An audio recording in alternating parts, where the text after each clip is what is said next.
Everybody listen to Darren Carter. We all know he's the party starter. So if you want to listen to a podcast for free, then listen to The Pocket Party.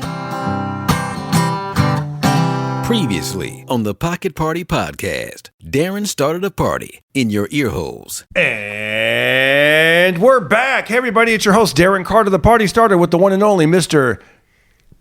John Diresta. Thank you. $1. Thank you, guys. We're here on YouTube. If you're listening to this podcast on Spotify or Apple or Spreaker, there's also a video version of it here on YouTube. So check it out, Darren Carter on YouTube. That's where you'll find it. And thank you guys so much for your nice comments and messages. And if you want to support the show, click that link where it says Buy Me a Coffee, and you will be buying us some coffee. All right. Hope all is well, and I'll be coming to Phoenix, Arizona, actually Chandler, Arizona, January 30th and 31st. I'm also... It's a dry heat. Oh, dude, it's going to be nice. It won't be too cold. Like a dry hand job. Yeah, it won't be too cold, won't be too hot, won't be too heat. All you need is a light jacket. Yeah. Do you know what that's from? No, what's that from? Miss Congeniality. Oh. Describe the perfect date. April 25th, because it's not too hot and it's not too cold. Nice. All you need is a light jacket. Ooh. They meant the date with a man. Yeah. Okay. I also, guess where I'm going? Anchorage, Alaska. So I'll be coming to Anchorage, Alaska. They asked me, they go, can you come in December? And I said, how about May? And he goes, well, the shows do better in the winter. And I'm like, so I thought, what's the furthest I can push it but still be winter? And the last date they had was in February, and that's when I'll be there. So, well, watch this. I'm the only guy on the face of the earth out of 8 billion people that could tell you I did that same run. It's not a run. It's Wasilla and Anchorage. Oh, no. This is different. This is different. Okay. Yeah. But I think there is a run there. But no, I'm doing this thing. It's one night. It's a theater. It's going to kick ass. Oh, okay. Yeah. Okay. Because I was there, and the date mattered. I was there 2 years ago, sometime in the spring, and it was 56 and 58 and sunny for 3 days. And guess what happened? What happened? Nobody was at the shows because it was 6 months of dead cold, and all of a sudden, a 58 or a 60-degree day is considered like a summer day. Oh, yeah. Watch this. I learned this because I've been to Alaska 5 times. I've eaten reindeer hot dogs. I've eaten reindeer sausage. And I smoked Matanushka Thunderfuck. That's a marijuana that only grows. Wow. And why did I bring all that up? Oh, the girl that ran for vice president, Sarah Palin. Yeah. She was at one of my shows. Oh, wow. Oh, dude, she was a winner. She had the air of she was beautiful. She had such a short miniskirt. Yeah. I saw the tip of her penis. Don't worry. Be hacky. Here's a little joke I wrote. You might like to hear it. It's about my scrot. Don't worry. Be hacky. Wow. That's funny. Did you really meet her or no? The landlord says your rent is late. Oh, your girlfriend says her Menzies late. Next time you better masturbate. Don't worry. Yeah, she was at the show. She was very friendly. Oh, cool. She really had the air of a winner. Confidence, wow. And she was beautiful. Wow. Yeah. That's cool. Yeah, but there was something else about Alaska. I forgot what it was. But I liked it. I've been there about 5 times. I've been to, how about this? Have you been to... What was that? That was my your comb? Yeah. Okay, good. I'm like, is that your weapon? I was trying to think of a joke. I dropped my gun in a toilet. Do you know that story? Tell us. Okay, first of all, he used to be a cop. He was an NYPD cop, working the subway. And a transit cop. Transit, Two different police departments. Oh, I see, yeah. And as a rookie cop, I graduated in December of 86 and went on a date with a female transit cop that winter. And I was at Sticks and Stones right by St. John's University in Queens. And we got drunk in a bar called Sticks and Stones. And I went to the men's toilet in the stall. And standing up, I went to urinate. And I unbuttoned my pants and undid my zipper. And my .38 snub-nose off-duty gun in its pancake holster went right into the toilet. Oh, no. But was so heavy, it fell and it went deep in there. It was out of my... no. Dude, it was out of my eyeyesight. Was it a clean toilet? Or It was that day I had to make the move. Yeah. It was that, you lose your gun. Yeah. You know? Yeah. And it was like I had to just reach in and get it. And thank God it didn't get all rusted shut. Not for years, anyway. Yeah. Wow. Another time... So what did you do? Did you rinse it off in the sink? Like, did all the water? I don't even remember. And I was boxed. Oh, no. I was boxed and packaged. Wow. You know what that means? Yeah. It was really bad tactics. Then I was making a table like this. Yeah. We make the frame and we make the legs stick up in the air. And I was putting a screw in and I misjudged it. And the screw caught the edge of my nail and went all the way down. I felt it go like this along my bone. And guess what I had to do? Without thinking.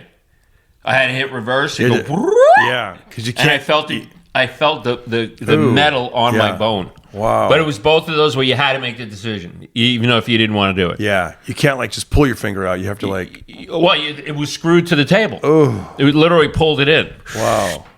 Dang it. Well, I'm glad. But I like Alaska a lot. And watch this. Yeah. I don't want to drop names because Michael Caine told me it was rude.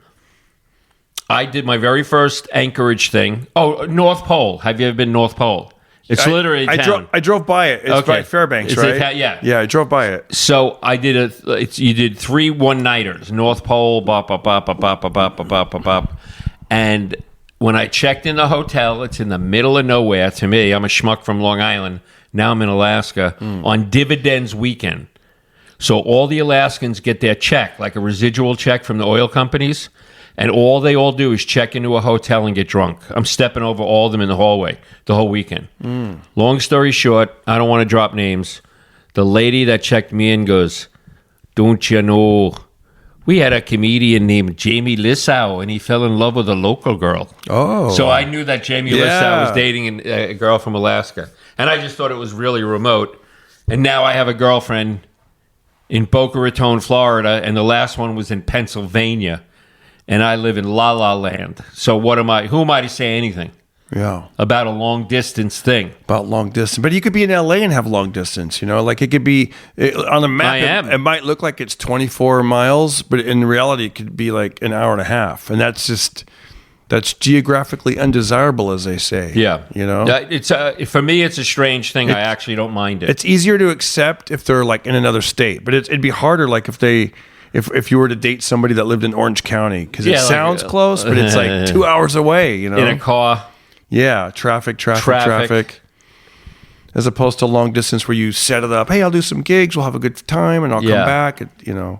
We'll frolic. Yeah, we'll frolic. We'll have some fun. We'll do some. We'll snap on each other. FaceTime. Right. Yeah. We'll snap on each other. Yeah. Ooh, snap. We'll rank each other out. Yeah.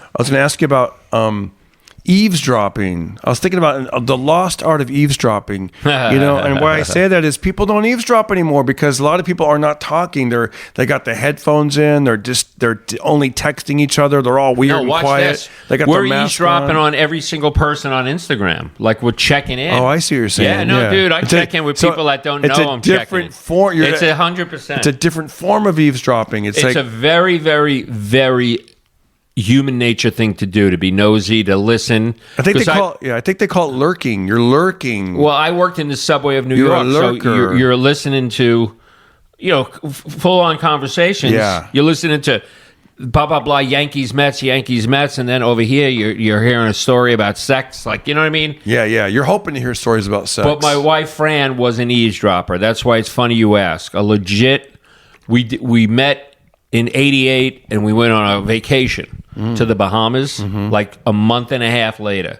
So we're basically a strange girl I dated a few times, but now we're on a whole week. Who's the strange girl? Your wife? Fran, I'm saying. Well, how long did you guys know each other? We knew each other about 6 or 8 weeks when we went to the Bahamas. This is before we were married. Oh, before you were dating. Gotcha. But what I'm getting at is, so we're out at a restaurant in the Bahamas, and I'm trying to tell her a funny story. Yeah. Because I'm a funny guy with funny stories. And I look at her, and she's like this. Her head's leaned back. She's leaning to it. And I found it a little bit, what about my prime, Mick? And then I noticed that it was a tendency of hers. Yeah.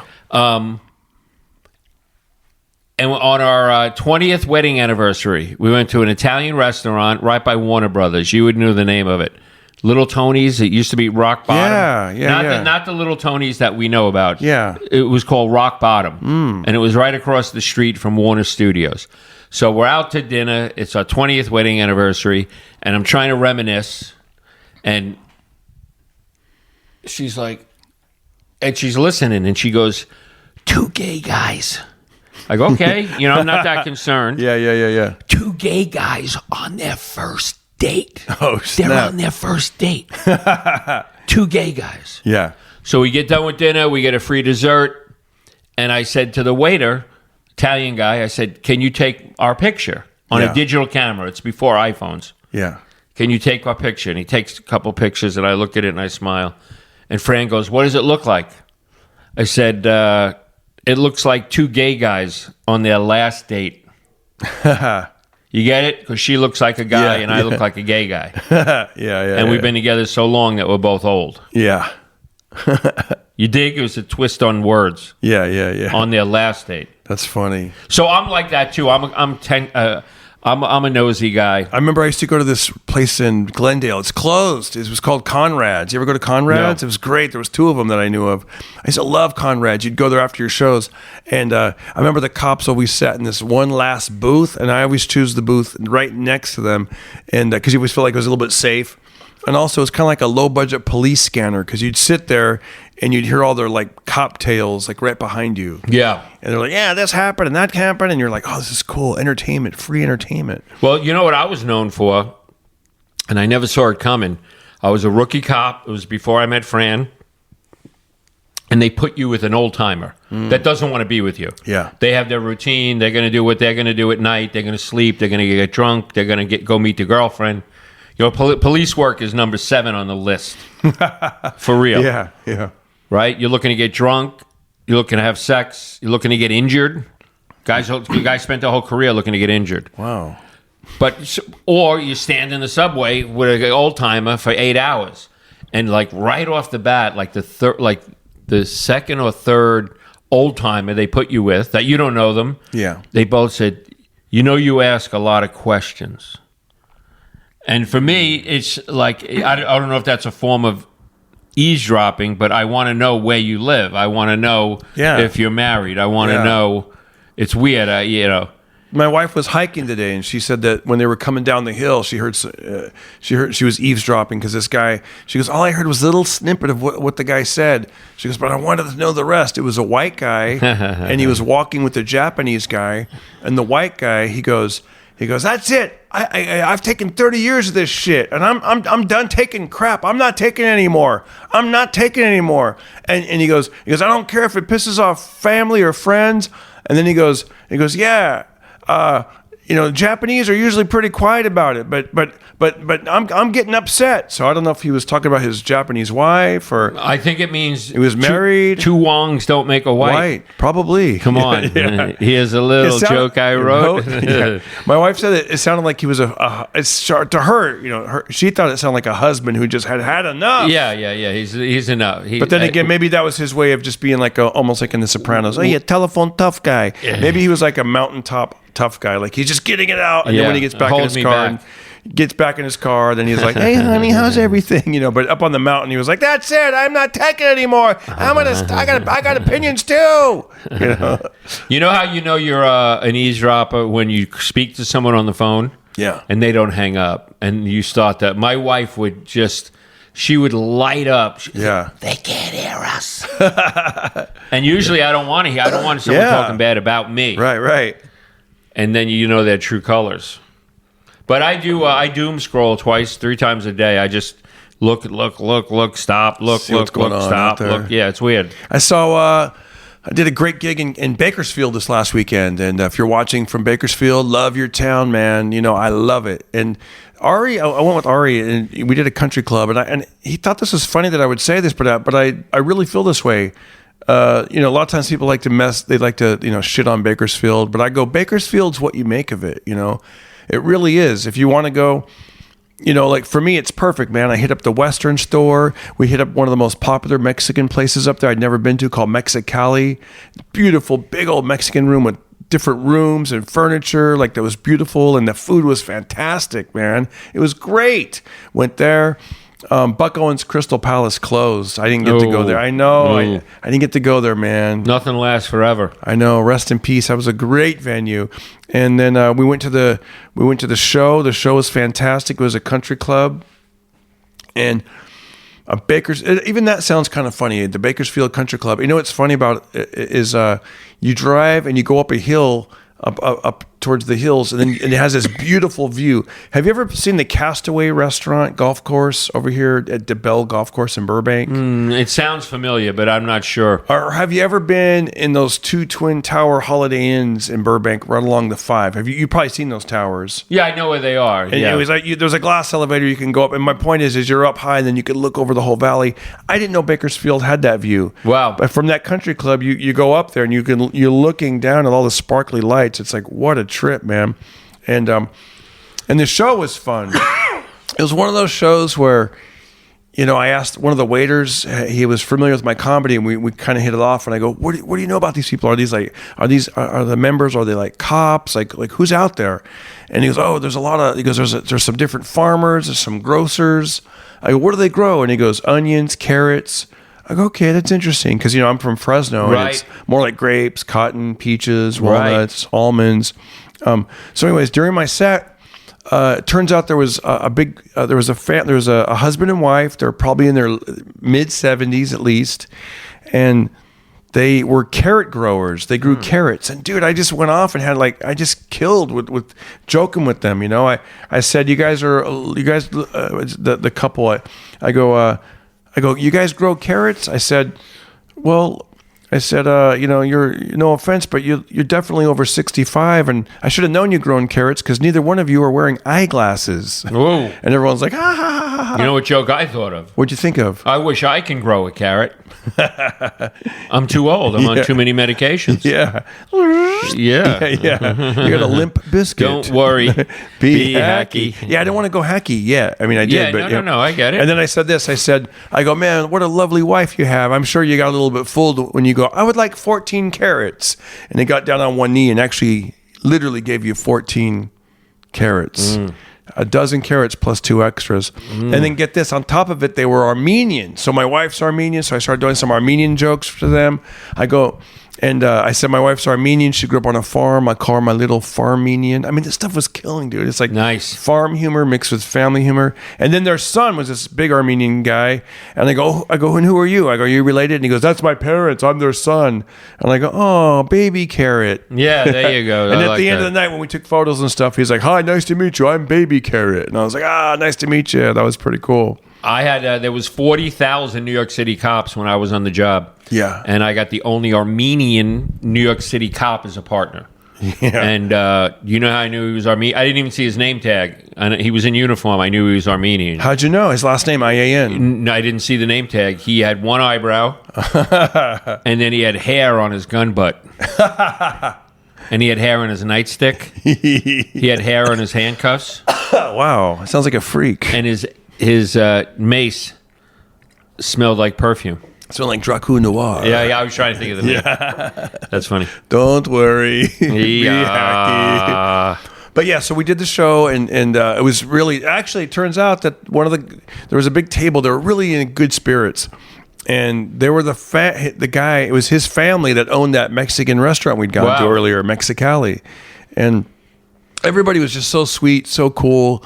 Afterwards, this guy was like, I'm going to mail you some Bakersfield Country Club polo shirts. Nice. And that was sweet. And so then after that, we went down off the mountain and went to, there's a brand new comedy club. Check it out sometime in Bakersfield. It's called The Well.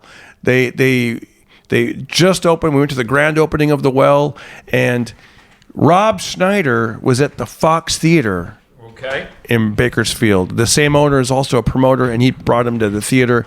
So we hung out with Rob Schneider for a little bit. Yeah, I liked it. Dude, it was great, man. He was cool. He was wearing all silver, and he had his hat, and we checked out the show a little bit, and then called it a night. But the next morning, we went to Zingo's. Dude, it's like I said, Bakersfield is what you make of it, man. Is that a massage parlor? No, it's a 24-hour diner. Zingos? Zingos. I think I've been there. I like how I said 24 hours. To be honest with you, now it's 6 a.m. to 2 p.m. I had to check the hours. Yeah. Yeah, but no, you might have seen it. It's like a cool old school mid-century. I'm pretty sure it's right along the 99. last time we stayed at a hotel. Yeah, it was right next door. Yeah, I knew. I took pictures of it. Did you go there? Well, it had the word zing in it. That's what I remember. Zingo. Zing. Yeah, and they have a big old American flag. Zing. And you get omelets, and the fruit was so good. And then they had also a Christmas tree in mid-January. So, of course, I did a We Still Celebrating Christmas video. And after that, got a coffee on the way out of town. And the reason I'm bringing all this up is when you get a coffee, we saw about 30 men outside of the coffee shop, and they were all wearing like this kind of shirt, like flannel, right, and like maybe a leather jacket, or just they look like they were like the working man kind of vibe. And I'm like, oh man, is there a line? Then you realize there's not a line. They were all outside of the coffee shop. They were having some sort of like meeting or something. It looked like an AA group or something. It was all men, and ordered the coffee, and I was just so curious to see what was going on, because at one point it looked like they were all in a circle and they had their heads bowed, and I thought, are they saying a prayer? So I went out there, and dude, I did some eavesdropping. Okay, that's where the eavesdropping comes in. And I sat there and I listened, and I got to catch the last minute of the prayer, and it was really inspiring. I mean, this guy was saying the prayer out loud, and he was like something like, God, thank you for the strength for giving these soldiers. He kept calling them soldiers. Oh, wow. And to start our day out with the, positive and gratitude. And Lord, and he was going on, and it felt really good. But I didn't want to like act like I was eavesdropping, so I kind of faced away from them and just kind of bowed my head and looked the other way. And at the end, the guy's prayer was so inspiring.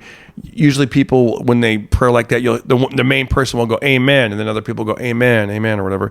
But they did that. But on top of it, I heard some people going, woo, yes, yeah. And they kind of like, all right. They were, man, it was almost like they're the elite. Yeah, it was like, they're carrot troopers. Yeah, it was like, like carrots. Yeah. Like carrot troopers. Yeah, they were going to go out there and start planting carrots. No, they all were like hooping and hollering, and then they broke away, and then they all were in just good spirits. But it was cool to hear just a little bit of that enthusiasm, and also like something positive, there's a lot of negativity in this world. We got to fight that negativity, man. Also fight it with comedy and jokes, man. Like, people come to comedians, I think, to laugh and kind of take the problems away. If you trust me, there's plenty of people out there that will stir the pot and get you guys all fired up and pissed off, and that's great. This isn't where you're going to find that kind of stuff. Yeah, no, I don't like it. I don't like it, right? My brother Jimmy went to a comedy show, this is 30 years ago, at Pips in Brooklyn, and the girl that was up there was 3 or 4 jokes in. You know what? Worse, it might have been like a private party, and Jimmy's like, hey, you remember so-and-so? I go, yeah. He goes, she showed up at this party. So now it's all on the comedian. It's not 6 comedians. It's not, in other words. So it's one stand-up comedian one stand-up in a private comedian party. in someone's living room. Wow. And 3 jokes in, she sees somebody's videotaping. And it's probably a good-natured videotape. Yeah. To reminisce on this event a year from now. But she knows it's a hell gig, and she doesn't want to be filmed. She got nasty about it.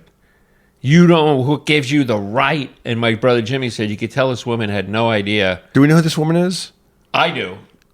You wouldn't know her. I wouldn't know her. She's East Coast. No, you wouldn't know her. Yeah. And Jimmy said it completely killed the vibe. Wow. No one laughed after that. Yeah. Nobody. So it's a weird thing to handle. It's a weird thing that there's a lot of comedians. Yeah. I did a show about 2 years ago, the tiniest little thing, 5 people, and one of the guys was a very good audience member. He would play with you. He knew he had the right timing. He wasn't a heckler. Yeah. You know what I mean? Yeah. And sure enough, this one comedian got up and he just thought he had to be confrontational with this guy. And about 5 jokes in, the guy goes, dude, are these your jokes? Because he was getting nasty. Yeah. And the guy was one-upping him. The comedian thought he had to be nasty to this guy. No, I know. And this guy was one-upping him with you're not funny, dude. Yeah. And you shouldn't really challenge me. You should just try and be funny. Yeah. And then at one point, the audience member got him real good, and everyone laughed. And he's like, are you kidding me, dude?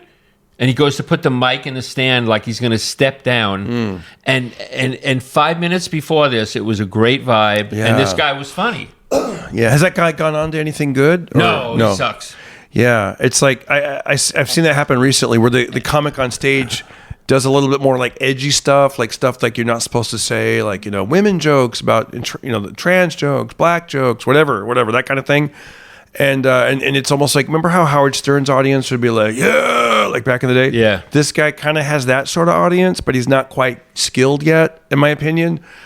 And some lady got mad at him, and then they started calling her the B word, and then they actually kicked out the lady and the guy, and I'm like, I don't know. I don't know. Like the vibe. It wasn't my vibe. Do I know? Yeah. You can tell me after. I'll tell you afterwards. Remind me. I'm looking forward. You probably have heard of this guy. You might not know him, but you've Mark Maron? No. But that's all I'm saying is I think that whatever you put out there, that's usually the vibe you'll get back. I worked with a comedian in Long Island. He was an old timer, and he was not funny. It was a completely shticky act. It was nothing. It was an act from 1981. You know what I mean? That would. He was probably detached from it. Yeah, he just memorized it, and put it out there. He said one or two dirty jokes, and people groaned on him. And he yelled, "I'll clear this room out in 5 minutes." I hate that crowd. Yeah. He's going to clear the room out. Yeah, that's not good. I remember. Well, what I was saying is with things changing so fast or whatever, like with filming, like that was a big thing for comedians. Like, what do we do? Like, now they have like those Yonder bags. They can lock your phone up at certain venues. Right. Like Dave Chappelle was known for that. Like that kind of. He was the first. I went to Kill Tony at Madison Square Garden. Oh. And I had to put my phone in a bag, How'd it and I feel? had to hold it with me. Yeah. You don't give it to them. You put it in a bag. That's good. Now you're holding this big lump that doesn't fit in your pocket. Yeah. You're surprised I couldn't get to my credit card. Right. I sat through a 2-hour comedy show at Madison Square Garden, and I couldn't buy a beer or a hot dog. I didn't know, it just all happened so quick. Yeah, you didn't. And my credit card is right there. Oh. So you can go. I think you could have found someone that could open it. So you could. But you were like, they will open them on the. I'm 10 stories up. Yeah. I'm 10. You know what I mean? Let me ask you this: so was it kind of? Was there a point where you just accepted it and you're like, I'm going to enjoy the show, or no? Yeah, I went there with a third party, Steve Marshall. Yeah. And I hinted around like 3 different times that I'd like a soda or a beer or a hot dog, and my debit card is locked in this bag. Yeah. Hint. Yeah. And he never came across with the money or a card. I thought we were friends. But I think it was just ignorance. I don't think it was intentional. Right. Because I was wondering about that. Like, I don't know if I could. It would be weird since I've never had my phone locked up like that. I didn't like it at all. But because God forbid there's some kind of emergency or something. Yeah, that's the way I think. Yeah. Like I worked with a comedian once. This guy was really funny. This guy got everyone involved without us knowing it. Instead of you in the red hat, what do you do for a living? You in the purple dress, where are you from? He did that in a very subtle way. He just asked very innocent questions. Yeah. And next thing we knew, that guy was a welder. They're not married. Yeah, they're, it's cool. It was. It brought you guys together. And after the show, something cell phone, and he goes, "Oh, I shut my cell phone off an hour or two before the show, and then I turn it on an hour or two later." And I go, "Do you have a wife and kids?" He said, "Yeah, I have 4 teenage daughters and a wife." And I said, "And you never thought that they might have to get in touch with you, even if it's a text, because God forbid something's going down and they can't, God forbid they're involved in a crime." And this is the comedian you're talking about. He goes, "Oh, I never thought of that." Where that's I want to be at my. So phone. when I listen to Adam Carolla, he leaves his phone in the other room. He's like, because he wants to be so present, and he's like, if it's an emergency, they're going to call 911. Like, what am I going to do? That's the way he looks at it. And then watch this. I went to go see Zach Sabbath. Yeah. That's Zach Wilde, who played with Ozzy. He only does Black Sabbath songs. Yeah. And I'm downtown LA, and it's the loudest thing you've ever heard. And it's 3,000, white mullet wearing heavy metal fans. Do you wear earbuds? Do you wear not No. earbuds, but the what do they call those things to help save your hearing? The little No. I don't want to save my hearing. What are they called? The earplugs. Yeah, no, I don't wear earplugs. They actually, you can go to, if you need them ever, go to First Aid, and they'll usually provide you with, if you go to a concert. Little tip for you guys: if you forget to bring yours, go to the First Aid. You know why I would never do that, right? Tell us. I'm not gay. But I looked down, Yeah. and I could barely hear my son screaming. I just got in a car accident. Oh. While I'm at the concert. No. Yeah, I just got in a car accident. Yeah. He got T-boned. He had a green light in Van Nuys. Oh, and he no. got T-boned by an illegal alien. Wow. And my son said to him, I found out later, do you have a driver's license? And the illegal alien showed him a picture of Joe Biden. And then my son said, do you have a registration?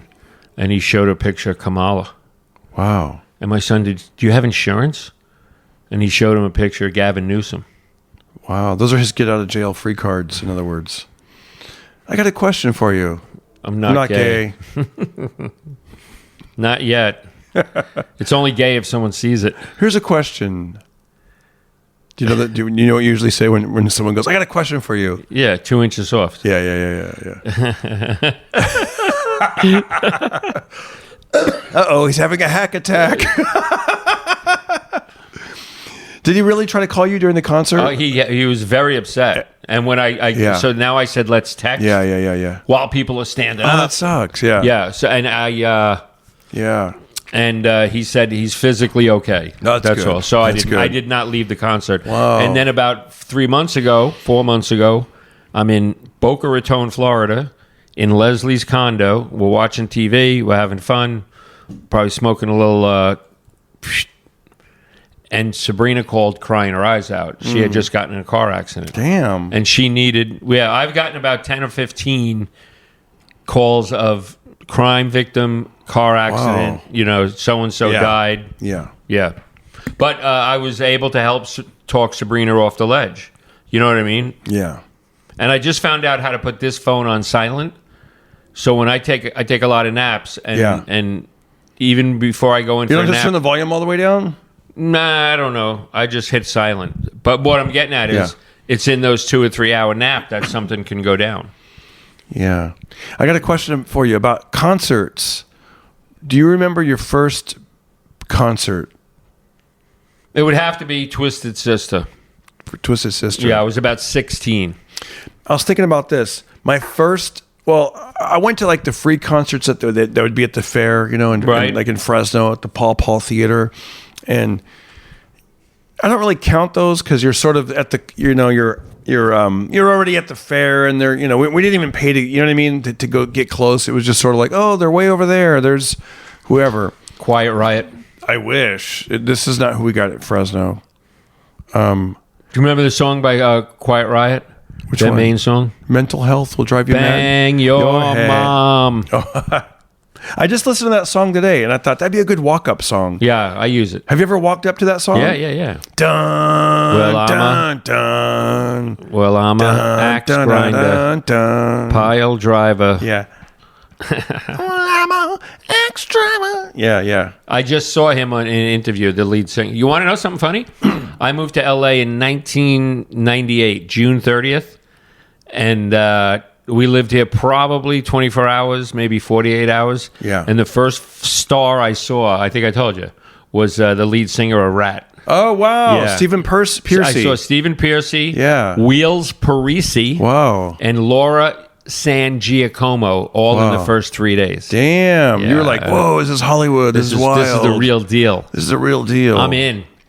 That's cool. I remember I went to a dinner. It was like a dinner for like comedians and actors. I had this roommate that was all looped into that side of the business. Like, he was more like into the partying and the schmoozing and let's go here and let's go there. And he's like, and then I don't know if it was Cagney or Lacey, but either Cagney or Lacey was at that dinner. Wow. And I was like, oh, wow, that's Cagney or whoever. You know what we call Cagney and Lacey in New York? No, what? Ugly and Lacey. Yeah. I don't know which one it was. Kazing. Let me tell you my first concert story. So this is one of my first big gigs. I'd only been doing stand-up comedy for about 3 months. and I got to open up for the New Kids on the Block. Oh, whoa. They had a local, they had a contest. The local promoter had a contest. And so there was like 9 of us, right? Like different bands and dancers and whatever. So I was the only stand-up comedian. And I won. And now looking back, they probably chose me because I was young, like I was still a teenager myself. There's no setup or breakdown. It's just a comedian going out there. And I don't remember exactly what I did. I just remember the main part. And I used to do like these cartoons rapping. So they thought, oh, this guy will be perfect. Right. And here's what I auditioned with. I just remembered a little bit of it. It goes like this. It would be, let me see, I haven't done this since the 80s, but I go, well, my name is Bullwinkle. I am a moose. Give me the mic and a cut loose. Cause me so horny. And then I do. I didn't know we were going hack that quick. Dude, then I go like this. Well, it wasn't hacky back No, then. I know. I go, well, hold on. Well, blows me down. I couldn't be hipper. Shiver me timbers. I'm a Chippendale stripper. And then I literally would like gyrate on the stage and be like, Oof, daddy. But I was a the kid. old Popeye stripper routine. But dude, this is in the 80s. Right, no, I get it. It's funny. Yeah. And then I would do a little spoof of Bobby Brown's My Prerogative. I'd go, Kermit the Frog and I'm covered in green. Miss Piggy is fat. That's F-A-T, but it's my prerogative. And it would kill. Now, this would kill like 30 years ago. Yeah, Right. remember I was a kid. Right. Full head of hair. I killed. I got the gig. That was my closer back then. There was more to it, but that was the main part. So I'm going to this thing, and I'm excited. Dude, I'd never been to a concert, like a real concert. Right. So just when they were seating the people, it was, Hundreds of people. Dude, you hear the murmur. Oh, my gosh. It was like 3,000 people. There was 2 shows, and there was 3,000 people, and turns out most of the people were between the ages of 7 and maybe 11. They were like all little girls. Ooh. Yeah. And I remember the music that was playing was MC Hammer. And so they were like, the doors are opening. And it was this song, Turn This Mother Out. And everyone was all screaming and like it was the Beatles. They're trying to get to the front of the stage. And I guess it was open seating. And then they played it was some more like this hype music that was Right. hyping everybody up. Don't believe the hype. Dude, I was nervous as hell. I was like, oh my God, this is the real deal. And the local DJs would go out there. How many minutes did you have to do? Only 5. Okay. And they were like, B95, Fresno's Killer Bee. And they'd go out there, all right, we got Jack Armstrong in the morning. He'd come out and he'd scream. And then I remember when they introduced me, they go, all right. And it's the classic mistake that they should have never done. They were like, are you ready for the New Kids on the Block? And No. Until then. But first, Yeah. Oh. we've got a comedian, Ooh. Darren Carter. I had no credits, Darren Carter. Yeah, clubs and colleges. Not even. Been doing it for like 3 months. And I remember I came out and I remember grabbing he hands me the wireless mic and And then you blacked out? Well, the first show I actually did pretty good. Okay. First show I did good. The second show, I thought, I'm going to switch things up. And I thought, I should explain more. Don't just go into it like a dumbass. I should have just gone into it like I did the first show. The second show, I thought, oh, I know what I'll do. I'll do what Rich Little used to do. I used to watch Rich Little, right? I'm like, hey, let's take the New Kids on the Block and let's replace all the members with all brand new members, right? Right. I couldn't even get that sentence out. As soon as I said, let's replace the New Kids on the Block with all new members, Boo. dude, that's all I heard was boo. Wow. I mean, how stupid was I? I didn't know any better. Right. You know? didn't know that they're going to take it literally. Yeah, and I go, let's have Kermit the Frog. Let's have boo, boo. And then I thought, okay, forget the setup. Just get into the funny part. And I went into the fun, but they started drowning me out. And then it's just, next thing you know, then I went black. I have no idea what I did. And I was just like, good night, everybody. Oh, I know. That's what I did. I kept saying the New Kids on the Block. I bailed on the joke and go, it's great opening for the New Kids on the Block. Yeah. Then the booze kind of went down a little bit. Yeah. The New Kids on the Block are great. They're great. They're so like, whatever the word was. They're, rad. they're totally tubular or whatever. These guys, whatever, rock. Did you ever hear... I'm Darren Carter, good night. And I just got out of there, dude. You heard Dane Cook's story. I think he opened for Aerosmith. No. Oh, and he had so much stuff thrown at him. He had lighters, shoes, cans of beer. Dude, really? Yeah, like he literally. Wow. Yeah. So I was super gun shy after that about opening for bands, you know. Although I did get to open. See, here's the deal: you got to open up for like more mature bands that have like an older fan base, you know. I opened up for Peebo Bryson. How was it? It was good. I mean, it was probably 500 people. Almost all of them were African American, and back that, you know, I hadn't even done any quote black shows. Yeah. And I thought I did fine. And the next day, you know, it's at like a Catskills resort. Nice. And the next day, an old black lady came to my table and said I was fabulous. Oh, that's cool. And then I got in the elevator, and an older black guy said, "Are you the comedian from last night?" I said, "Dude, he said you were tremendous." Wow. So that's good. I must have done okay. That's good. Yeah. And then, you know, the story it's worth talking about. I opened up for a boxing match for the NYPD. 1,400 drunken New York City cops smoking cigars. Imagine 1,400 guys smoking cigars. Wow. And it's called a smoker because everyone smokes cigars. Yeah. And you're in a boxing I think ring. it's called a smoker because the boxing matches last 1 minute. Oh, really? I think so. I always thought it was called a smoker because everyone smokes cigars. I think it's because they call them smokers, where it's 3 rounds, 1 minute each. I think. Okay. Yeah. We could both be wrong. I don't know. But now you're not on stage looking out at people. Yeah. You got to keep turning. There's 400 people, 400 people, 400 people. And as I was stepping through the ropes, you know, it was a cordless mic, and the guy said, "All right, dude, I'm going to bring you up." And he goes, "Good fucking luck, buddy. You're going to need it." And he hands me the mic. And as soon as he goes, "Ladies and gentlemen," like an announcer, like UFC. Yeah. Ladies and gentlemen, We have a comedian. we have a comedian. Before he got out the second syllable, they started to boo. We have a boo. They started to boo, 1,400 of them. Right? I haven't said a word yet. And I got the mic, and the first thing I said was, "Give me a break. I'm a fellow cop." And somebody yelled, "Yeah, right. What precinct?" And I said, "Well, I'm transit." And the boo got twice as loud. It was a really, Hey, I'll tell you, no it was respect. really funny moment, Wow, dude. that's and hilarious. It was a really funny moment.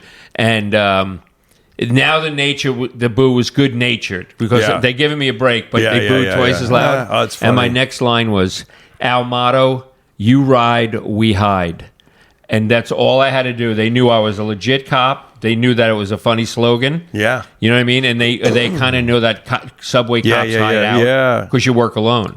I did a veterans fundraiser, and apparently it was in Clovis, California, and they hadn't seen each other in a long time, and they gave all these free tickets to all the the veterans, and I come to find out, like, because a lot of them hadn't seen each other in a long time, so there's a lot of catching up. Yeah, right. They don't care there's a comedian. Dude, they were talking through all the opening acts, like all of them, and I mean, they would get a little bit, they quiet down a little bit when the comedian would first start, and then they would start talking, and "How you been, man?" So they I mean, and there'd be like a core of like maybe like 50 people and that were listening, right? But there's everybody 300 people that aren't listening. All along the edges. It was just like, oh my gosh.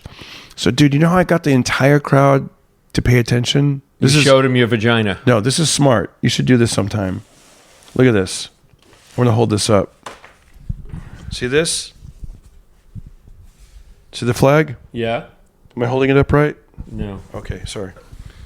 So there was a flag behind the stage, or like, as the back wall. So I said, "Please rise." And we all did the Pledge of Allegiance. Wow. So that got them to be quiet and take their hats off and like. Wow. Dude, I was about 10 seconds into it, and I was like, "Do I remember the words?" Yeah, right. I wouldn't know the words because it's one thing when you're in a group saying the Pledge of Allegiance. Now they're following you. But now they're all listening to John Diresta lead the group, and you're like, "I pledge allegiance to the flag of the United States," and then you're just like, of Armenia. Yeah. I thought, don't make a joke, don't try to be funny. Right. Literally do the thing, do the Pledge of Allegiance, and then do a little thanking them for their service, and then I got them going, and then at least I held their attention for a little while before the talking started, and then I was able to go, "Good night, everybody, Happy New Year," or whatever, and then get off. But that was a great thing. Always remember if there's any kind of flag in there, and it's like kind of funny when you do these gigs, your back's against the wall. You pick up tactics that nobody could teach you. I'll tell you. I had a daytime gig in San Pedro. I had never been to San Pedro. I know it's a butt of a few jokes, right? Yeah, it's down there by Long Beach. Yeah. So I get there. I didn't. All I knew it was paid like $250 for 20 minutes, some kind of convention.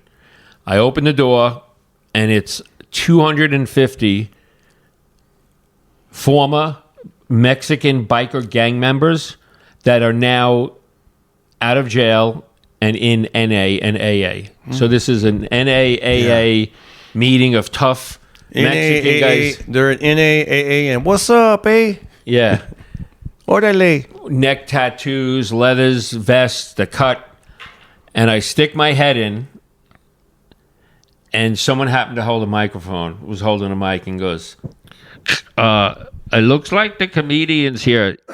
He's the gringo in the back with the stupid Hawaiian shirt. And everyone looked at me. Oh, no. And he goes, the show's going to start in 15 minutes, dog. And I went right over to a merch booth. Yeah. I bought a black T-shirt of one of their logos. And I said to the guy, do you have a pair of scissors? And I cut the sleeves off. Now he introduced me as a guy in a black T-shirt with tattoos. Oh, that's cool. And it was a different vibe. So you're not the Hawaiian shirt guy. I'm not the Hawaiian shirt schmucky guy. Yeah. And I might have commented on that, and now we had an inside joke. Nice. You dig? Yeah. I'm the schmuck with the Hawaiian shirt. Yeah, that's cool. Yeah. I saw there was a guy. Did you ever hear of a show called Real People? Yeah, sure. I remember Real People. So one of the hosts of it, not Byron Allen, but Skip Stevenson. Yeah, I remember Skip Stevenson. Apparently, whenever he would perform somewhere, he would get the local college sweatshirt and wear that on stage. Oh, okay. So he'd come out with like a Fresno State sweatshirt or, oh, wow. Wherever you're from. And then what's his name? Burt Law wrote a book about performing stand-up in vaudeville. He was the Cowardly Lion. Yeah. And the first line says, if you want to get in, just find out the joke town. Every town dumps on another town. That's it. Every town, North Hollywood or... So that's been happening for at least 100 years. For 100 years. Yeah. And it's an easy tactic. Yeah. And then I'm lucky enough to have that opening. It kills everywhere. Even if you're in a good town and in a good club, it's my 30th anniversary. And 30 years ago, I said to myself, when I get to my 30th anniversary, when it comes, I made myself a promise. I said, I don't want to be at Madison Square Garden. I don't want to be at the Hollywood Bowl or the Wiltern Theater. On my 30th anniversary, when it comes, I really hope I'm in Bakersfield. Whatever town you're in. At the Bakersfield Country Club. Right. And dude, it's crazy. Yeah, it's awesome. It's a 99% money in the bank. And guess what, though? 1 out of 500 times, they take it the wrong way. They take it that you're making fun of. Yeah. And you know when that happened? This is the big comeback, the callback. In the last time I went to Alaska, I did 2 shows with 2 or 3 opening local guys, and one was a fat Hawaiian guy, he was Korean, long hair, like a heavy metal Korean fatso. Oh no! And where was this? In give me a couple of what's the capital? Anchorage. No, what's the one Fairbanks. near Wasilla? Is that Anchorage the capital? Anchorage. I don't know. I was in one of these towns. They all sound alike. Yeah. I think it was Anchorage. And I did that routine, and sure enough, I got back to the hotel. I broke out my Matanushka Thunderfuck, taken off the edge, and I get a text. And it's from the fat Korean, and he's like, dude, why don't you save yourself the hassles and not come here anymore if it bothered you so much? Oh. He didn't get it at all. He didn't get it. And then, ready for this, he topped it off with, and my grandmother suffered from having no ass, and she's Korean. And I take that as an offense. Because you did your jokes and about guess not what having a I butt. wrote? His whole routine was how he had a briefcase full of sex toys. Yeah. He was a sex toy salesman. And the cops came, he matched the description. And he opened them up. He had to open up the sex toys in front of the cops at gunpoint. And he somehow said that they're my mother's dildos. Yep, up. So when I wrote him back, I said, hey, dude, you don't get it. It's a joke. It's a goof. I like Anchorage. I didn't even explain myself too much. He doesn't deserve it. And I said, and by the way, my mother got caught with a whole suitcase full of dildos at a gas station. So I take offense to that. Yeah. And then I blocked him. That's awesome. Yeah. What was the one joke you used to do? I remember we did it. I thought it was so funny. My wife's here tonight? No, the first time I saw it, it was, I think you still do it, or maybe you did it that one time. We did a gig up in the middle of the Grapevine, and you go a little bit left into the pine. God, yeah. And you, but I bought it though, hook, line, and sinker. You said something about about the world tour, or this is the last stop on the tour, or another stop on the world tour. No, it was something funnier than that because there was a gas station downstairs. And, Yeah, I remember that gig. Well, what We did were you say? upstairs looking Said something down. about the tour or something. Like I'm on a world tour, and this is. I mean, basically, I will say the opening line will be, Yeah. "It's nice to be here in Fraser Park." Yeah. Another stop on the world tour. Yeah. That's about how simple it can I come forget out. what you said. It was something like that, but it was a little bit more believable. Like, Oh, okay. Like, hey, you guys are great. And this is a great stop on the tour, or whatever. It was nice. But hey, here's another tactic. I heard about this one. Like, I never tried this, but they say, like, I heard Travis Tritt say this in an interview. He's a country singer.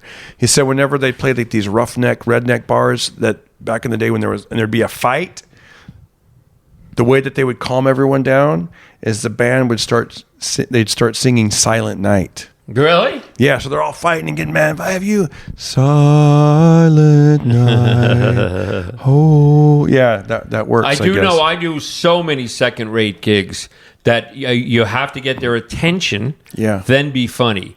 And how to get their attention, sometimes I just stand there and just comb my mustache out. Yeah, you I take don't your say time, a word. right. But you'll see other people get up and say, "You in the back, will you shut up?" Oh, that's There's good. a comedy night here. You got them And working it never for you. works. It never works. What never works? Them saying that? Yeah, yelling at it. Never Oh, works. you're saying the comedians The will other say it. comedians. Oh, I thought you meant the audience will do it for you. No, the other comedians will No, yell no. at the audience, and that's it. No, They're just going to yeah. yell. They're going to get twice as loud and Yeah. love it. Yeah. I remember when I would do a lot of those gigs in East LA when I first moved to LA, and there'd be people talking, and same thing. People would be like, "Shut up, guys, be quiet." It wouldn't work. And I noticed whenever I would just at the same tone, I would just talk like this. I wouldn't raise my voice. All I would say is I would talk and I would go, "Black people," and just saying that phrase. People get quiet. I think it's like the cocktail theory. I remember when I took a psychology class, they said that everything can be the same volume, but if you hear your name, it stands out. Oh, right? wow. So if people can murmur, John Diresta, murmur, like that. Right. And then at least at that time, when probably still to this day, if you say black people, they're like, "Whoa, where's he going with this?" or something, Yeah. or whatever. And I pointed that out to the people that were listening. I go, what? People they would be frustrated. They'd be like, "Damn, they won't shut up, bro. Sorry about that, Rooster." I go, "No worries. We're gonna get them to be quiet. It's all I gotta say is 2 words, and you'll see it. Black people." Dude, it would just. Oh, wow. And it would work. And then these That's guys. good to know. And then these guys would laugh. And then everybody would be like, "What's going on?" And especially if your demeanor is friendly and fun and like having Right. fun. And another Yeah. tactic for me is Yeah. a couple of just if let's just say there's 50 people and only 10 are listening, and the other 40 are talking about the jukebox and shooting pool and shooting darts. If you just short and sweet, you get a laugh. Yeah. Then short and sweet, you get, even if it has to be a dirty joke or off color, you get another laugh. And just little by little, people will, this guy's got something to, he must be, He must be, yeah. because they just watched 3 comedians that yelled at them. No, They yeah. didn't know that it's like a jab in boxing. Yeah.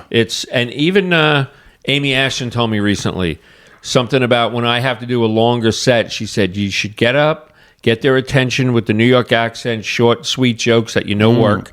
And once you establish, she said, do like 15 short, sweet, 10-second jokes with the intentions of, in the middle of your set, doing a monologue and telling stories. But now you're going to cherry pick the jokes up front to call back. Yeah. It's going to, Yeah. I told you I'm not retarded. Yeah. I'm from Long Island. In other words, but now I'm saying that 30 minutes later. And she said it's really easy. As long as you concentrate on it, Yep. you'll get a kick out of it because they want to hear a callback.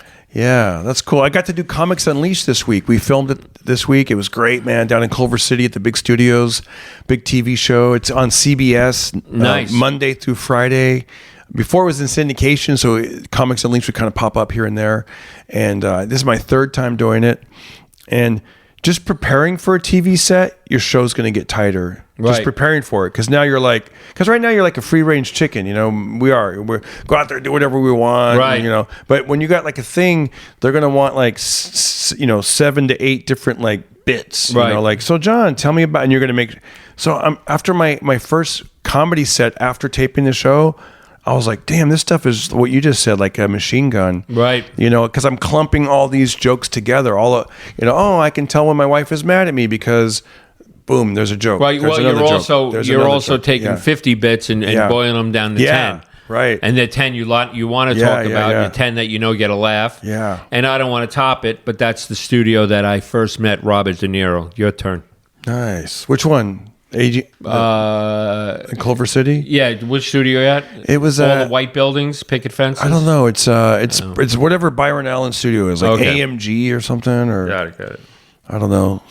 Anyways, but Dude, did you hear that CBS Radford is done? yeah, That's a big one. I think I saw that. What's it going to be now? There's just probably condos. Wow, Studio really? City. They're going to bulldoze it and just It's Studio City. Why not go Wow. straight up and make it? Imagine if you could make 500 apartments and they're all paying $5,000 a month. Wow, we used to go there for 4th of July sometimes. Yeah, I did too. It's It was funny. great. We were at the same you thing. did? You go yeah. there 4th of July? They'd always Went have there like a the lot. tribute artist. We saw Elvis tribute artists. We saw the Beatles tribute artist. They were great. I had a lot of auditions at CBS I know. Radford. You know what I auditioned for at CBS Radford? What's that? Roseanne used to film there, I think. And also Gilligan's Island was over there. I auditioned for you go to Malcolm in the Middle to Am I be the right? father. Wow. Really? Yeah, to be the father. Malcolm you know what in- else I auditioned for there? Well, hold on. That was Bryan Cranston got the part. Went on to Breaking Bad. He beat me out of it. And I auditioned for a Three Stooges movie, and I was going to play Curly. And they said, would you shave your head for the part? Yeah. And I said, are you kidding? I'll shave my vagina. And then they said, get out of Again. here. Yeah. And they laughed at that or no? Of course they did. Why wouldn't they? That's good. It's an audition. Sometimes they get weird on that. Yeah. But they laughed at that for real? You want to hear where they got weird? Yeah. I auditioned to be in a pilot, a steady, it's a steady gig. Yeah. You're the substitute teacher Yeah. that complains, and he's really viciously funny. All he worries about is being funny. And it's a legit pilot on a legit network. If I get the pilot, it's $75,000. Yeah. If I get the job, it's $25,000 every Friday. Yeah. And if it catches on, you're set for life. Right. But the character was a complaining, a complainer. Yeah. So I go in, I study the audition, and they make us wait in a hallway for like 4 hours that has no seats. Yeah. So 4 hours sitting on a floor against a wall as you see them bring in, 65 boxes of El Pollo Loco. They're all eating their long-winded free lunch while we're sitting. And finally they call us in. It's 4.5 hours. And my character is a complaining comedian. And please stand on the X and your name. I said, my name is John Diresta. And they said, and how are you doing today? I said, how am I doing? My ass and my back are killing me from sitting in a fucking hallway for 4.5 hours. And all you heard was, oh my God. It didn't go over. Sorry. I know. It didn't go over. Wow. They thought that they didn't know I was in the character already. Oh my God. Hey, that thing's coming off. It's like a condom. Be careful. Yeah. Yeah. Dude, I did a joke like that once. Not like that, but I was in an audition. I just forgot about this. And they go, are you comfortable taking your shirt off? And this was during the Michael Jackson trial. Right. It was all over the news. And I Right. think I thought, I'll do some quick little Michael Jackson impression and act like there's a pervert after me. And dude, it fell flat. It did not. You want to hear the biggest thing that ever It fell flat for me? Oh, it fell flat. Dude, speaking of Culver City. Yeah. So, talk about a gig. It was for the Game Show Network, Yeah. and I would have worked 5 days a week from 6 a.m. to 9 a.m. Like a host Oh, on the that's Game awesome. Show Network. Only 3 hours, And yeah. you do, and not even when they cut to you, you just do interstitials. Yeah. In other words, so Mary, did you notice that was Price is Right? And if everyone hangs around, Match Game 75 is going to be on. And it's going to be Burt Reynolds, and it's going to be, Edie Falco. Yeah. And it paid $3,500 a week, right? You follow? Yeah, What a yeah. gig. And you're home by Yeah. 9:30. And you don't have to go on the road. So when I'm getting my hair and makeup, the guy comes in and goes, "How you doing? My name is I'm this thing." He said, "I'm telling you right up front, I don't like comedians." I said, "Really?" He goes, "They're always going for the laugh. It's uncomfortable. They never stop. It's shtick on top of shtick on top of shtick. However, I'm going to give you a fair shot. I heard you're funny. Your name's John Diresta. You've done a couple things. All right? We'll see you in 10 minutes." Now, I watched... This girl has been doing it for years. They're looking for a new male partner. You follow? Yeah. And I watched it on TV for a week or two to get used to it. And it looks like they're in a big, spacious thing. So I step in, and it's it's 4 foot by 4 foot by 10 foot. It's just 2 chairs like this, wrapped in like a cloth. You know what I mean? It's the tiniest little thing. But there's cameras and sound people. And I step in, and as they're putting the microphone wire on me, I said, "This is a small space." I said, "It looks like we're about to shoot a porno." And not only did it fall flat, it sounded dirty. Yeah. And the guy looked at me like I knew it. I knew it. I told you. Dude, I was done. We went through it. "Oh, how was the 405? "Well, I took the 10. What about you?" "Well, I took Sepulveda." Blah, blah, blah, blah. And it was she hated me, and I hated being there. And here's a strange part. I'm in New York City in a car, pulling up to I don't know where we were pulling up with my daughter Shannon, telling her that story, how something can go so bad. Yeah. And I look at the producer, and he gives me a dirty look. And I go, "As a matter of fact, there he is right now." So this took place in Culver City. A year later, he's walking down the street. Wow. And I said, "Hey, you remember me? Game show? Porno?" He goes, "Yeah. And he just kept walking. He didn't even stop and say hello. Hilarious. That's a true story. I would have never remembered that. What's that guy's name? Do you remember? No, like Goodman, Goldman. He's the guy that puts on all these different game shows and Yeah. stuff. Wow.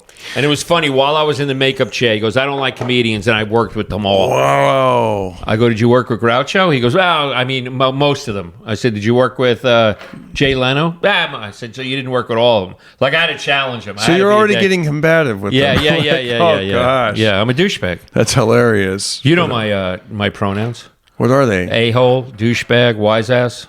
That's right. He, she, them, it. You could, you know what? Do that. You could do my pronoun joke if you want to. I'm not going to ever do it again. Yeah. I used to be so fat, they called me they, them. You got on this. Oh, is that how you're going to do it? Why? Well, the way I used to do it was I need to lose weight. I got on the scale. Ugh, I think my pronouns are they, them, because we need to go on a diet. Oh, okay. But you can do it. It's yours. You could do whatever you want with it. Thank you. I will. I'm done being fat, guys. I am done being fat. I've been eating pretty healthy lately. It feels really Nice. good. Feels good, dude. Feels good. I had an unhealthy dinner. You did? What'd you eat? I had a 2-piece KSC with a coleslaw, Ooh, a muffin, and a Diet Coke. nice. How was the coleslaw? It's good. I like the coleslaw there. Nice. I love eating. I love a good meal. But all right, guys, let's wrap this one up. Anything All right. else you want to say? Nope, that's it. Thank you for having me. I appreciate it. Dude, thanks for the stories. Yeah. Thank you guys for watching. And if you're listening, thanks for sharing the links. And if you're Thank watching, you. leave a comment below. It helps the algorithm. And leave a comment at the bottom of this YouTube video and tell us, maybe put a hyperlink. Be like, I like this part of it, or I like that part of it. And it helps me decide which parts I want to edit and put out there on TikTok and Instagram Reels and YouTube Shorts. So you guys can, I'm putting you guys to work to help us out. We're in this together. And if you want to show a little love, I'm available on Cameo to do a video for you or one of your loved ones. And I'm also on Buy Me a Coffee and keep the show running. All right, guys. Darren Carter, the Party Starter, Pocket Party Podcast. We'll see you on the next one. Thank you. Everybody listen to Darren Carter. We all know he's the party starter. So if you want to listen to a podcast for free, then listen to the Pocket Party.